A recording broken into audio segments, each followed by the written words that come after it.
David जेले को। किस उपन्यास के लिए? फ्लैश के लिए, है ना।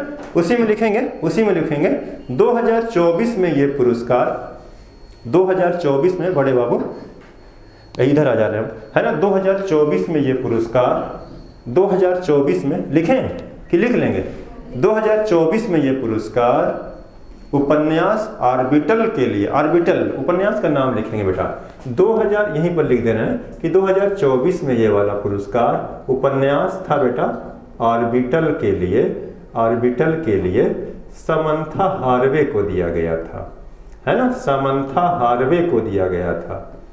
2024 में बुकर पुरस्कार कौन पाया था बेटा? Samantha Harvey. अपने किस उपन्यास के लिए? ऑर्बिटल के लिए। और 2025 में कौन पाया है? डेविड जेले। किस उपन्यास के लिए बड़े बाबू?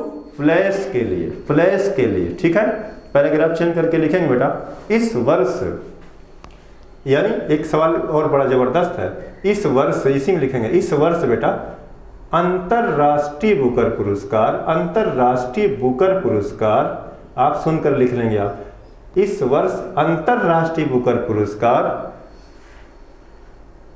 इस वर्ष बाबू अंतरराष्ट्रीय बुकर पुरस्कार उपन्यास, उपन्यास लिखें आप बेटा, नाम लिखें उपन्यास, उपन्यास हार्ट लैंप के लिए, हार्ट लैंप के लिए, है ना, हार्ट लैंप के लिए, हार्ट लैंप के लिए किसे दिया गया बेटा? बानू मुश्ताक को दिया गया। बहुत अच्छे बेटा, शाबाश, ऐसे पढ़ते रहें, खूब मेहनत करें, भविष्य आपका है ना। लिखेंगे आप अंतरराष्ट्रीय बुकर पुरस्कार बेटा दिया गया इस बार, अंतरराष्ट्रीय बुकर पुरस्कार किसे? बानू मुश्ताक को, है ना, भारत की हैं, है ना। तो एक चीज याद रखेंगे, बानू मुश्ताक को दिया गया वो अंतरराष्ट्रीय बुकर पुरस्कार है ना बेटा। और अभी हाल में जो बुकर पुरस्कार फ्लैश के लिए दिया गया है, फ्लैश के लिए दिया गया किसे?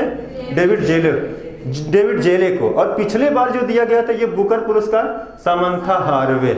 आपसे ये पूछ सकता है बेटा, सुपर टेट वाला पेपर था, वर्ष था 2018 और 19 वाला, तो 69,000 भर्ती आई थी, उसी साल एक पुरस्कार आया था, है ना। और मिल्कमैन, है ना, पुस्तक आई थी मिल्कमैन, बुकर पुरस्कार मिला था उसे। तो वो पूछ दिया कि मिल्कमैन जो था ये उपन्यास किसने लिखा है? उसने पुरस्कार उसकार नहीं पूछा बेटा। जैसे आपसे ये पूछ सकता है कि फ्लैश नामक उपन्यास किसने लिखा है? डेविड जेले। तो वो पूछा था मिल्कमैन किसने लिखा था? एना बर्न्स थी उस समय जो लिखा था उन्होंने, एना बर्न्स नाम था उनका, उन्होंने लिखा उसको। तो सुपर टेट में उठाकर पूछा था। आपसे भी बेटा यहाँ पर सवाल पूछे जा सकते हैं, तो याद रखेंगे आप, है ना, खूब इंपॉर्टेंट है बेटा। पैराग्राफ चेंज करेंगे, एक और सवाल लिख लेंगे। पहला लिखें बेटा, पहला राष्ट्रीय समुद्री खेल का आयोजन, है ना, यह सागरीय खेल का आयोजन पूछ दे बेटा। पहले राष्ट्रीय समुद्री खेल का आयोजन कौन बताएगा? कितने राज्य हमारे हैं समुद्र से तट बनाते हैं इंडिया के? उन्हीं में से एक में है ना। पहले राष्ट्रीय समुद्री खेलों का आयोजन, अभी आप थोड़ा रुकिए, आराम से, थोड़ा समय लगे तो उसकी चिंता ना करें, याद तो हो जाएगा आपका, है ना बेटा। चले आप बेटा थोड़ा सा दिमाग लगाइएगा और बताने का प्रयास कीजिएगा आप। हमारे कितने राज्य हैं? यही तो है हमारे, प्रायद्वीप है यही, 3 ओर से सागर से घिरा है इंडिया, 3 ओर से सागर से घिरे हुए स्थल को प्रायद्वीप बोलते हैं। चारों ओर से घिरा हो तो, चारों ओर से घिरा हो तब द्वीप बोलते हैं, है ना। ये प्रायद्वीपी भारत है, 3 ओर से सागर से घिरा है। कितने राज्य? ये कौन सा सागर बन रहा है? अरब सागर। इधर कौन सी खाड़ी है? ये बंगाल की खाड़ी है। नीचवा कौन सा है? महासागर। ये तो है प्रशांत नहीं बेटा, प्रशांत नहीं, प्रशांत बहुत दूरी पर हमसे। ये हिंद महासागर। वास्तविक रूप से देखा जाए ये टोटल हिंद महासागर है ना, लेकिन आप इसको अरब सागर बोलते हैं, इसको बंगाल की खाड़ी बोलते हैं, ठीक है ना, समझे बात आप।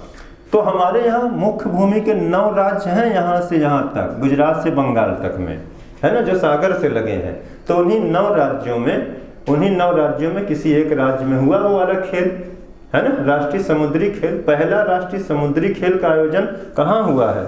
लिख लेंगे, मुंबई में हुआ है ना। मुंबई माने कौन सा राज्य है? वो महाराष्ट्र है ना। ठीक है बेटा, पहला जो आपने बता दिया बेटा, हमारा राष्ट्रीय समुद्री खेल जो हुआ है वो कहाँ हुआ है? मुंबई में हुआ। अभी अभी आपने एक सवाल बताया था कि मुंबई किस द्वीप पर बसा है? सालसेट। इंडिया में भारत की औद्योगिक राजधानी कहाँ है? मुंबई है ना? इसको बताएंगे। मुंबई किसने बसाया था, याद है? चार्ल्स सांगियार है ना? तो ये तो बहुत अच्छी बात है। ज़्यादा सवाल ना लिखने और फिर याद करने की बहुत ज़्यादा है ना, वो थोड़ा मेहनत का काम है। अगर थोड़ा धैर्य बनाकर आप सुन लें, चीज़ें आपकी ऑटोमेटिक याद हो जाएंगी। जैसे याद हो गया होगा, गोल्ड मरकरी पुरस्कार किसे दिया गया बाबू? Dalai Lama. Freedom in exile किसकी आत्मकथा है? दलाई लामा की। दलाई लामा कहाँ रहते हैं?